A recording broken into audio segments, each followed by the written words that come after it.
पाकिस्तान में ना 2010 में एक आया था सुपर सैलाब। अब इसमें तकरीबन 2 करोड़ के करीब लोग जो वो मुतासिर हुए थे। मुल्क में इमरजेंसी भी डिक्लेयर हुई, रिलीफ और बहाली के काम भी किए गए और वो जो 2 करोड़ लोग डायरेक्टली या इनडायरेक्टली जो मुतासिर हुए थे उन्हें दोबारा ज़िंदगी के धारे में शामिल कर लिया गया। उसके अंदर कह लें कि सिविल सोसाइटी ने, NGOs ने, दुनिया भर के लोगों ने मिलजुल के बहुत हद तक कह सकते हैं कि अपना आप कुर्बान किया और अपना सब कुछ ले के जो है ना अपने भाइयों की मदद के लिए खड़े थे। 2010 से 2022 आ गया। 2022 में 2010 से भी ज़्यादा खौफनाक सैलाब का हमें सामना करना पड़ रहा है। लेकिन हम लोग नाकाम जो रहे हैं ना वो ये कि 2010 से लेके 2022 के 12 सालों के अंदर कोई हम ऐसा सिस्टम नहीं बना सके कि हम अपने आप को कह लो कि सैलाब से लड़ने के या सैलाब का मुकाबला करने के मुताबिक तैयार कर सकते। हमारा सबसे बड़ा अलमिया जो है ना, सॉरी टू से, कि वो यही है कि हम जो मुसीबतें आ रही होती हैं ना उससे बजाय इसके कि उनके सोल्यूशन के ऊपर काम करें, हम कहते हैं यार ये अल्लाह की तरफ से आजमाइश है, गुजर जाएगी। वो अल्लाह आजमाइशें दे रहा है लेकिन अल्लाह ने अक्ल भी तो दी है ना। वो कहते हैं कि दुनिया पूरी जिस चीज़ को मिसमैनेजमेंट कह रही होती है हम उसको आजमाइश कह के बर्दाश्त करना शुरू कर देते हैं। बहुत से ऐसे फ़िक्रे जो हैं इसलिए जनरेट कर दिए गए हैं कि लोग जो है ना सोल्यूशन की तरफ काम ही ना करें, और बहुत से ऐसे झूठ हमारे मुआशरे में कह लें कि पेनिट्रेट कर दिए गए हैं, ऐसे रच बस गए हैं ना झूठ कि जिसकी वजह से हम लोग ज़िंदगी की तरफ आ ही नहीं सकते। ये जो सैलाब 2010 में आता है 2 करोड़ लोगों को मुतासिर करता है, हम अपने आप को तैयार नहीं करते, हम वो जो रोदकोई के रास्ते जो थे उनको नहीं क्लियर करते। नतीजा क्या निकलता है कि 2022 में जब सैलाब आता है तो तकरीबन 3.5 करोड़ लोगों को डिस्टर्ब कर जाता है। मेरे भाई बात सुने, नो डाउट नुकसान तो हुआ, बहुत सा नुकसान हो गया, जानें ज़ाय होगी, माल ज़ाय हो गया, मवेशी ज़ाय हो गए, लेकिन ये इतना नहीं है कि हम इसके लड़ ना सकें। अब हमारे पूरी आबादी जो है ना वो तकरीबन है 22 करोड़। अब 22 करोड़ में से अगर 3.5 करोड़ डिस्टर्ब हो भी गए तो बाकी 18 साढ़े 18 करोड़ ऐसे मौजूद है मेरे भाई कि जो सैलाब से मुतासिर नहीं हुए। वो 18 साढ़े 18 करोड़ मिल के कहते हैं कि 2 महीने के अंदर अंदर इनको दोबारा ज़िंदगी की तरफ लेकर आ सकते हैं। और आप खुद देख लें, आप जिस गली में चले जाएं, आप जिस कॉलोनी में चले जाएं, जिस मोहल्ले में चले जाएं, जिस शहर में चले जाएं, आपको सैकड़ों की तादाद में ना रिलीफ कैंप और कह लें कि इमदादी कैंप लगे हुए नज़र आ रहे हैं। लाखों लोग यहाँ से माल जमा कर रहे हैं, उधर जा रहे हैं उन इलाकों में और उनकी मदद भी कर रहे हैं। लेकिन मैं समझता हूँ कि इसके अंदर ना हम बहुत सी बेवकूफ़ियाँ भी कर रहे हैं, और उन बेवकूफ़ियों के अंदर से 3 मेजर बेवकूफ़ियाँ जो हम लोगों ने की ना वो कौन सी हैं, बल्कि आप ये कह लें कि खौफनाक हद तक हमाकतें थी हमारी ना। इनमें सबसे पहली हमाकत जो हम लोग करते रहे ना, जैसे ही सैलाब आया मीडिया पे खबरें चलना शुरू हुई, सोशल मीडिया एक्टिव हुआ, लोगों के डायरेक्ट कांटेक्ट से पता चलना हुआ, हम लोगों ने क्या किया, पहले मरहले के ऊपर जो सबसे बड़ी गलती की वो ये कि करना शुरू कर दी कि हम लोग उनको ईजी कैश, जायज़ कैश बैंक अकाउंट के अंदर उनको ना नकद इमदाद भेज रहे हैं। मेरे भाई जब सैलाब आता है ना तो उसने तो ये तो नहीं देखा कि यार ये बैंक है, ये जायज़ कैश की दुकान है, इसको छोड़ देना है, ये ATM है। उन्होंने तो सब कुछ, पानी ने तो सारा कुछ बहा के लेके वहाँ का जायज़ कैश सेंटर ख़त्म, इजी पैसा के सेंटर ख़त्म हो गए, बैंक ख़त्म हो गए, ATM मशीनें बह गई पानी के अंदर। अब वहाँ पे अगर हम उनको नेट कैश भेज भी दिया तो एक्चुअल उनको कोई फ़ायदा उसका नहीं हो रहा। दूसरी हमाकत जो हम लोगों ने की, हम लोगों ने खुश्क राशन जो है कह लें कि दालें, चीनी, शुगर उठाया और वो उठा के पहुँचाना शुरू कर दिया। ओ मेरे भाई वहाँ तो 5-5 फुट 7-7 फुट पानी खड़ा है घरों के अंदर, ना उनके पास लकड़ी है, ना उनके पास माचिस है, ना कोई तेल है, ना कोई चूल्हे हैं, ना गैस है, तो बनाएंगे किस पे, पकाएंगे किस पे, खाएंगे कैसे। अब खुश्क राशन से तो वो अपनी भूख मिटा नहीं सकते थे। और जो तीसरी बड़ी जो हमाकत हम लोगों ने की ना वो क्या है कि पूरे मुल्क में इमदादी कैंप तो लगा दिए, लेकिन ना तो कोई इदारा, ना गवर्नमेंट, ना ही पूरा माशरा जानता है कि यार ये जो इमदाद जमा हो रही है ये जा कहाँ रही है, इस्तेमाल कहाँ हो रही है, कौन क्या कर रहा है, किसी को कुछ नहीं पता। आई थिंक सबसे पहला काम जो हमें करना चाहिए ना वो ये है कि जितना भी इमदाद के जो काम है ना इन्हें रेगुलाइज करना चाहिए। अच्छा, एक चीज़ तो क्लियर है, हुकूमत के अंदर इतनी कैपेसिटी नहीं है कि वो इतने बड़े डिज़ास्टर के अंदर जो है ना लोगों की मदद कर सकती है या लोगों को कह सकते हैं कि आपस में ना उनको निकाल सकती है ज़िंदगी के लिए। इन मसाइल का सोल्यूशन हुकूमत के पास तो है नहीं, ना ही उसके बस की बात है।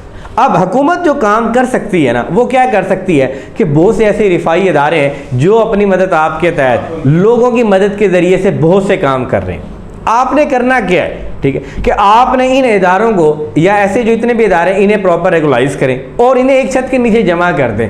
गवर्नमेंट ये तो कर सकती है ना, सैलानी वेलफेयर को उठा ले, अल खिदमत फाउंडेशन को उठा ले, रीड फाउंडेशन को उठा ले, एदी वालों को उठा, ऐसे बहुत से इदारे मौजूद हैं दुनिया के अंदर या इवन के पाकिस्तान के अंदर, पाकिस्तान के अपने बने हुए जो NGOs वो काम कर सकती हैं। आपने करना क्या है कि रेस्क्यू और रिलीफ के जितने भी काम है ना, सेटलमेंट के काम आप इनके हवाले कर दें। गवर्नमेंट सिर्फ एक काम करे इनके रास्ते में जितनी रुकावटें आ रही हैं, ये रुकावटें हटाना शुरू कर दें। दूसरा, एक सेंटर बनाएं, एक छत के अंदर इनको दफ्तर बनाने की इजाज़त दे दी जाए। उसमें क्या होगा कि ये लोग हर तरह के क्राइसिस के अंदर आपस में कोऑर्डिनेशन कर सकते हैं, ये लोग काम और इलाके भी आपस में तकसीम कर सकते हैं। हुकूमत क्या करे कि रेस्क्यू वर्कर्स जितने भी उनका डाटा जमा करे, अपनी मदद आपके तहत करने वाले जो हैं या जो मुखैर हज़रात है उनका डाटा जो इनको फराहम करना शुरू कर दे और उनकी ट्रेनिंग भी शुरू कर दे।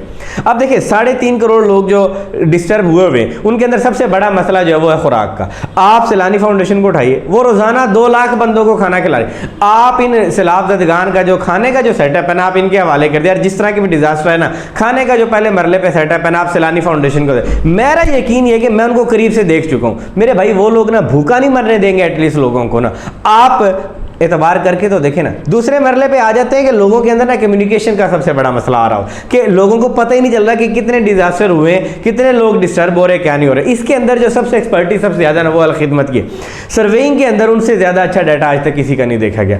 आप जितना भी कोऑर्डिनेशन करने का काम है ना, वो आप अलखिदमत वालों को दे। ये लोग 1 महीने से भी कम के अंदर ना ये पूरे 3.5 करोड़ लोग जो डिस्टर्ब हुए उन सबका डाटा एग्जैक्ट आपको प्रोवाइड कर देंगे कि यार किस बंदे का कितना नुकसान होगा और किस तरह उसको ज़रूरत हो सके। आप ज़रूरतमंद और जो डोनर है इनका जो आपस में जो राब्ता होना है ना, इसको आप अलखिदमत फाउंडेशन को दे सकते हैं। अच्छा, इसके बाद आ जाता है कि उन इलाकों के अंदर स्कूल भी तबाह हो गए, उन इलाकों के अंदर अकेडमीज भी तबाह होगी। आप रीड फाउंडेशन को उठाए, वो तकरीबन 400 स्कूल चला रही है मुल्क के अंदर, और कह लें कि उनका जो लेवल है ना वो ऐसा है कि आप उसे किसी भी इंटरनेशनल के साथ कंपेयर कर सकते हैं। आप स्कूलों की जो बहाली का काम है वो रीड फाउंडेशन को दे दें। जो मस्जिदों की बहाली का आप दावत इस्लामी उठा लें, आप जमात इस्लामी उठाएं, इवन तबलीगी जमात को लें, आप मसाजिद की जो बहाली का काम है वो इनके हवाले कर दें। देखें कि किस तरह लोग वापस आना शुरू हो जाते हैं। इसके बाद आ जाता है जो रिपेयरिंग का काम, या कह लें कि दोबारा जो मैनेजमेंट का काम है, डेवलपिंग का काम है, आप मलिक रियाज साहब बोल रहे हैं। इस तरह के और बहुत से मौजूद है पाकिस्तान के अंदर कि आप इनके हवाले जो डेवलपिंग का काम करना शुरू कर दें। ये महीनों के अंदर जो है ना उन इलाकों में जिंदगी बहाल कर देंगे। लेकिन जिंदगी बहाल करते टाइम जिस चीज़ का ख्याल रखना है, जो रोत कोई के रास्ते हैं, जो पानी के अपने रास्ते हैं ना, आप उन रास्तों के ऊपर बनने वाली कॉलोनियों को तो ख़त्म करें ना, उन रास्तों पर बनने वाली आबादियों को ख़त्म करें। उसके बाद देखिएगा कि इससे बड़े बड़े भी अगर सैलाब आ जाए ना, तो हमारा जो मुआशरा है ना, मेरा ख्याल है कि इस तरह के डिज़ास्टर का शिकार नहीं होगा। बात फिर वही आ जाती है कि हम करेंगे कब, आज कल नहीं तो मेरे भाई 2-4 साल 10 साल के बाद दोबारा फिर सैलाब आएगा, फिर इसी तरह के मसाइल का सामना करना पड़ेगा हम लोगों को। हमें चाहिए ये कि हम लोग जो जिस फील्ड के एक्सपर्ट हैं, फूड के अंदर सैलानी वाले एक्सपर्ट बैठे हैं, एजुकेशन के अंदर रीड फाउंडेशन वाले मौजूद हैं, कपड़ों का सबसे बड़ा जो मसला आप यदि फाउंडेशन को दे देना, देखिए कि कंबल और कपड़े पहुँचाना, उनकी तो बेसिक ट्रेनिंग इसी चीज़ के अंदर है। वो मेरे भाई आप जिंदा की बात करते हैं, मुर्दा के ऊपर कह लें कि चादर डालने में सबसे पहला जो नाम अगर लिया तो यदि फाउंडेशन का लिया जाता है। आप उनके हवाले करें, देखें कैसे वो लोगों के तन ढांपने वाले बन जाते हैं। लेकिन नहीं, हमारा प्रॉब्लम क्या है कि हम लोग गवर्नमेंटी सतह पे भी और इंफरादी सतह के ऊपर भी अपनी 1.5 ईंट की मस्जिद बना के बैठे हुए। मैंने अपना सेटअप बना लिया, भाई ने अपना कर लिया, तीसरे ने अपना बना के बैठे हुए। उसका नतीजा क्या निकल रहा है? अभी जो लास्ट वीकेंड हम लोग डेरा इस्माइल खान के वहाँ पे एक तो बहुत अच्छा काम जो करें उनका मैं बाद में जिक्र कर। जो सबसे ज़्यादा जो चीज़ मुझे बुरी लगी ना कि लोग हमें घरों के अंदर या जो तबाही वाले इलाके उनके अंदर विजिट कर रहे थे, हम एक घर में के भाईजान वहाँ 3 कमरे थे, तीनों में से एक कमरा भी मुकम्मल तौर पे तबाह नहीं था। उसके बावजूद उसके घर के अंदर 3 टेंट मौजूद हैं। अच्छा, 7 निकले हैं, उसी गली के अंदर दूसरा घर मौजूद है जिसकी एक कमरा बचा हुआ और वो भी आधी छत उसकी गिरी हुई है, वहाँ उनके पास टेंट नाम की कोई चीज़ ही नहीं है। ये हमारा सिस्टम है। और वो जो टेंट मौजूद थे, सोरिटी थे, वो गवर्नमेंट ऑफ पाकिस्तान के थे, उसके ऊपर एक सूबे की प्रॉपर प्रिंट लगा हुआ था। तो हम लोग कर क्या रहे हैं मेरे भाई? जो मुस्तहिक हैं वो रुल रहे हैं, और कह लें कि जो मार धाड़ कर सकते हैं वो कामयाब हो जाते हैं। मैंने ज़ाती तौर पे जो ऑब्जर्व किया, वहाँ पे 3 किस्म के लोग नजर आए। पहले वो जो खुद भी डिस्टर्ब तो हुए लेकिन अपने लोगों की मदद के लिए ना लगे हुए हैं, जितना उनको आता है वो पानी के अंदर भी उतर रहे हैं मेरे भाई के, वो कह लो कि जोहड़ों के अंदर से भी गुजर के जा रहे हैं, उसके बावजूद जाके सर्वे कर रहे हैं, लोगों तक अपने कंधों के ऊपर जो है ना 20-20 किलो के 40-40 किलो के थैले उठा के जा रहे हैं और उनको पहुंचा के आ रहे हैं। दूसरे वो लोग हैं कि जो राशन खेल रहे हैं, वो देखते हैं कि यार यहाँ ट्रक आ गया, उस ट्रक के पीछे यह फैक्ट्री वाला बांट रहा है, उस फैक्ट्री के पीछे ये गवर्नमेंट का सेक्टर जो है पैसा दे रहा है उसके पीछे वो राशन खेलने में लगे। तीसरे लोग के मैं कहूँ कि जिनकी ना वाकई दिल से ना इज्जत करने का बन रही थी और जिनके लिए ना वाकई दिल के अंदर जो जगह बन रही थी, वो कौन से लोग थे यार? कच्ची दीवारें गिरी ना, उनके पास कुछ नहीं था, वो उन्हीं मिट्टी को उठा के दोबारा अपनी दीवारें बना रहे, वही दोबारा लकड़ियाँ टूटी फूटी जमा करके अपनी छतें बनाने में मसरूफ थे। जिनके पास वक़्त थी वो लोग अपना कह लें कि दोबारा से ईंटों के साथ सीमेंट के साथ काम शुरू करके खड़े थे। वो अपनी मदद आपके तहत उन्होंने बहाली का काम शुरू कर दिया। तो मेरा ख्याल है कि ज़ाती तौर पे मैं समझता हूँ कि अगर हमें मदद करनी चाहिए तो उन लोगों की करनी चाहिए, अगर हम डायरेक्टली देना भी चाहते हैं, कि जो लोग राशन के पीछे नहीं फिर रहे, जो इमदादों के पीछे नहीं फिर रहे, जो अपने घर में बैठे मेरे भाई अपनी मदद आपके तहत जिन्होंने बहाली का काम शुरू कर दिया। अब वो लोग कि जो उन इलाकों में बैठे हैं, खुद मुतासिर हैं नहीं हैं, लेकिन लोगों की मदद ज़रूर करें। इनके अंदर हमारे बड़े अच्छे शायर दोस्त हैं मखमूर कलंदरी साहब। मैं कहता हूँ कि यार एक ऐसा मर्द, ठीक है, कि जो बहुत अच्छा शायर भी है, वो बहुत अच्छी लग्जरी लाइफ गुजार सकता है। हमारे बहुत से दोस्त बैठ के डोनेशनें भेज रहे हैं, लेकिन वो शख्स मैंने देखा कि एक लग्जरी लाइफ को छोड़ के ज़ाती तौर पे पानी के अंदर खड़ा है। 7-7 फुट के पानी के अंदर वो उतर रहा है, 5-5 फुट के पानी में उतर रहा है, खुद जा रहा है कंधों पे उठा के, पाँव गल चुके हैं उसके, लेकिन उसे परवाह नहीं है, कपड़े मैले कुचैले हैं। आप उसकी आम जिंदगी देखें सैलाब से पहले की और अब की ज़िंदगी देखें, आपको ज़मीन आसमान का फ़र्क नज़र आएगा। ठीक है, ऐसे लोगों की आप कह लें कि आप ऐसे लोगों को ना अपनी टीमों में शामिल करें और ऐसे लोगों को ना लीडर भी बनाना शुरू कर दो कि यार रिफा के काम जो है ना, जो बहाली के काम है, ये लोग कर सकते हैं, आप उन्हें मौका तो दें। उस शख्स ने अपनी मदद आपके तहत सबसे पहला काम जो कि सर्वेइंग की टीम बनाई। अब वहाँ पूरे डेरा इस्माइल खान के अंदर जो उसके ऊपर मैंने बिलीव देखा, वहाँ पे गोमल यूनिवर्सिटी के टेक्निकल कॉलेज के सीनियर प्रोफेसर के कॉलेज तो बंद है, वहाँ पे वो लोग उनकी सर्वेइंग टीम के अंदर शामिल है और उनसे मुतासिर होकर वो उनके लिए पहले सर्वे करके आते हैं कि वाकई जो मुस्तैक और उनको वो इमदाद पहुँचा रहे होते हैं। तो ऐसे बहुत से शख्स मौजूद थे जिनको देख के दिल खुश भी होता है, लेकिन ऐसे बहुत सौ के बारे में पता चलता है कि यार वो लाखों की एड जमा करते हैं और उसके बाद कोई पता नहीं चलता जा कहाँ रही, या एड भी जमा करेंगे, जाके पहुंचाए भी गए, 2 ट्रक या 3 ट्रक लेके गए हैं, अभी वो मुतासिरीन तक पहुंचे नहीं है, पहले उनके ट्रक भी लुट गए।